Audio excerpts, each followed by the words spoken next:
this lesson, we are going to take a look on Microsoft Defender for Endpoint capabilities and features. We are going to list most important ones and talk about each one. As we mentioned in previous module, Microsoft Defender for Endpoint is available in two plans, Endpoint Plan 1 and Endpoint Plan 2. These two plans offer different capabilities.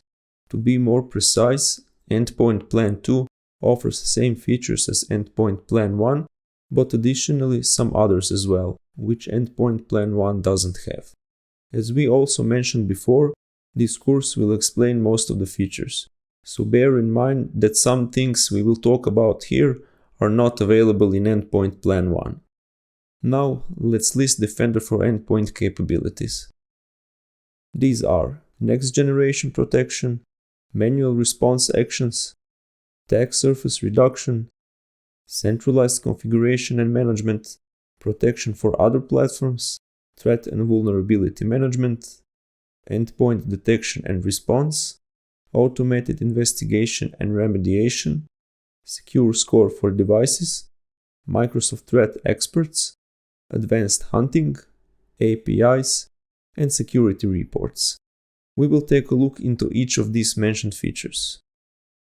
Next generation protection. When we talk about the next generation protection, that are basically anti-malware abilities which are improved compared to traditional antivirus solutions.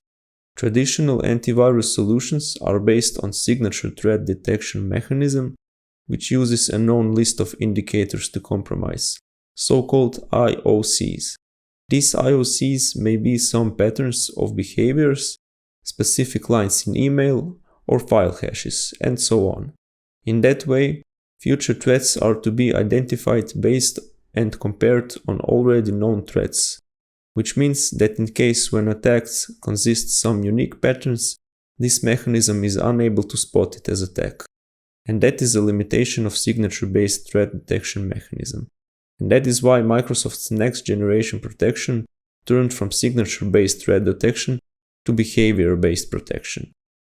Instead of attack signature detection, behavior-based protection mechanism uses statistics, artificial intelligence, and machine learning capabilities for investigation and examination of network and data traffic in organization environment. In other words, traditional antivirus solutions search for known patterns linked with attacks, while Microsoft Next Generation Protection mechanism identifies and reduces attacks before they compromise your network. This is achieved with constant behavior monitoring and examination, which is why Next Generation Protection is called real-time antivirus protection. This is specifically useful in large environments with great amount of network traffic, because search of known patterns is obviously not very useful in that case. Next Generation Protection works with other Microsoft Cloud Protection services. Manual response actions are actions available for you to manually execute when Defender for Endpoint system detects threats in files or in case where endpoint device has suspicious contact or is possibly compromised. This response may be such that you run antivirus scan, restrict application execution, isolate device, consult a threat experts, initiate automated investigation, stop and quarantine file, and many more. We will show some of these in upcoming demo.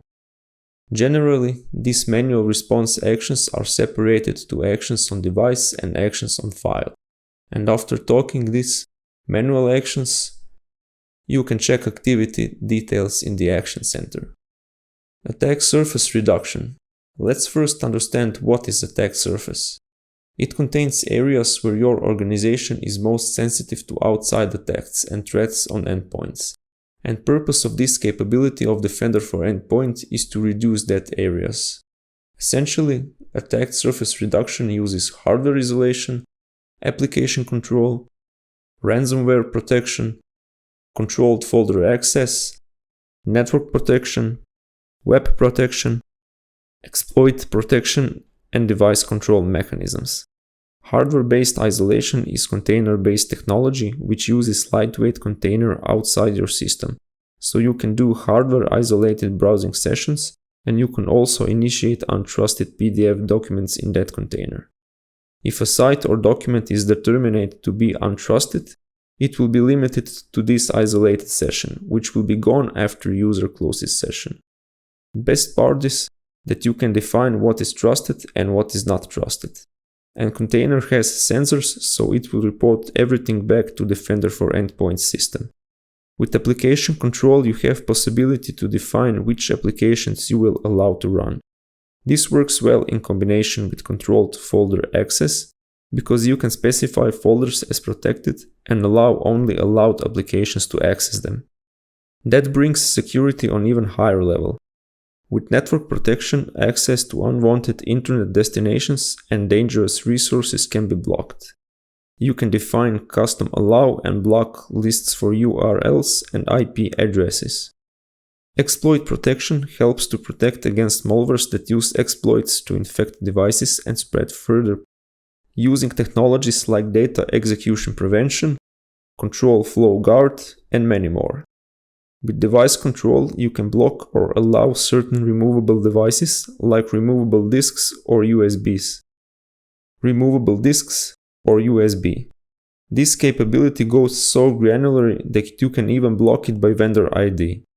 That was about attack surface reduction. Centralized configuration and management means that you can centrally manage your organization from administration portal and integration with Microsoft Endpoint Manager. Protection for other platforms means we can protect Linux, macOS, iOS, and Android devices besides Windows endpoints, something we also talked about in previous module.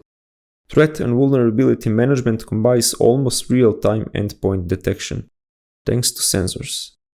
Because of sensors, there is no need to deploy various agents on endpoint devices or to continuously scan them. With help of the sensors, Defender for Endpoint can discover vulnerabilities and misconfigurations in almost real time. And based on this, vulnerabilities can be prioritized, reduced, and removed before they do any damage. And also, overall security score of organization can be improved. Endpoint detection and response, so-called EDR, is capability which provides quick detection and response to threats on endpoint devices because of continuous behavioral cyber telemetry collection, including data connected with network activities, user logon activities, registry, file system changes, and many more. At the moment, all of this data is stored and retained up to 6 months. Automated investigation and remediation, so-called AIR, examines alerts. Defender for Endpoint will raise particular alerts so investigation and remediation can automatically start. Secure score for devices is another very nice capability that is visible in Threat and Vulnerability Management dashboard in the portal. This feature constantly dynamically examines security posture of your organization and discovers both protected and unprotected machines, and at last calculates security score based on that. Logically, higher the score is, endpoints are more secure against threats and attacks. Microsoft Threat Experts is a feature that can provide targeted alerts and possibility to consult a threat expert for most critical threats in your organization. Advanced Hunting is a query-based threat hunting tool which enables you to proactively search for events in your environment to find breaches and create custom detections. We can say Advanced Hunting is query language since it's based on custom query language.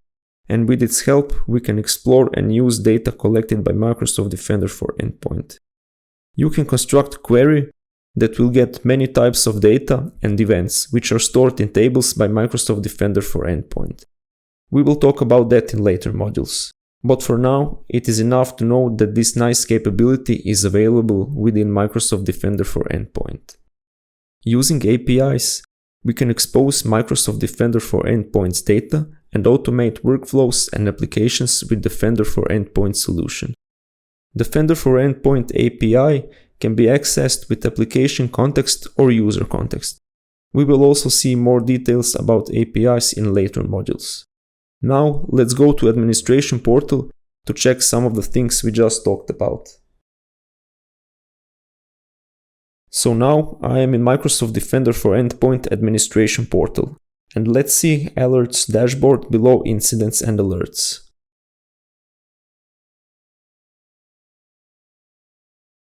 To understand how antivirus alerts end up here, we'll take a look at this. We can see here a couple of alerts, and you can see here many things in output which are coming from Defender antivirus system on endpoints.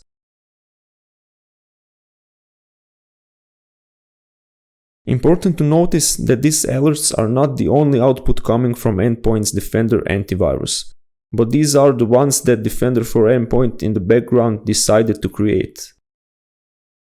Under Severity, you can see that when creating these alerts, Microsoft Defender for Endpoint also presents the actual risk importance to the organization, exposed as high, medium, or low. So if I open some alert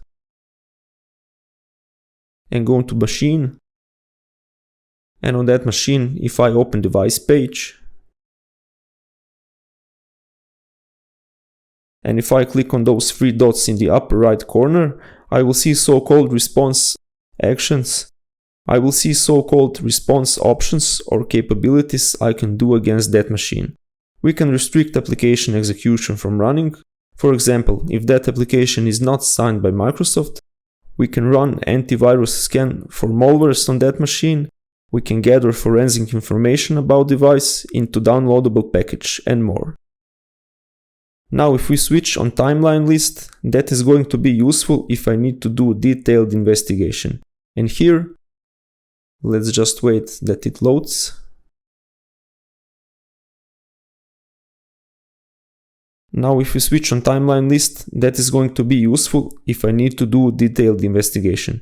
And here, I can see a lot of data that Microsoft Defender for Endpoint collected from endpoint machines. Files, events, IP addresses, and more.